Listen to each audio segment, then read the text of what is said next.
режимот на Никола Груевски се одржува на власт со парите од граѓаните на Република Македонија. Со пари кои ги земаат преку драконски казни и глоби, преку спроведување на државен рекет. Затоа сме денес тука, пред зградата на УЈП. Преку оваа партиска филијала, Никола Груевски го краде и осиромашува македонскиот народ. Цела држава е осиромашена за само Груевски и фамилијата недомакински да се расфрлаат со парите на граѓаните. Удираат и по народот, и по бизнисот. Во 2005 година приходите од казни во буџетот изнесувале 3 милиони евра.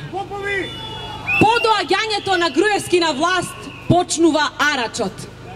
Во 2010 година приходите од казни пораснале на 12 милиони евра. Во 2011 година на 20 милиони евра.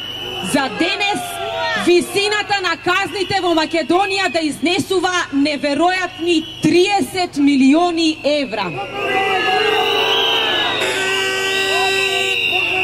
Тоа се пари земени директно од џебот на граѓаните и бизнисмените. А каде одат тие пари? За споменици, скулптури, мермер и бронза. За богатење на Груевски и фамилијата.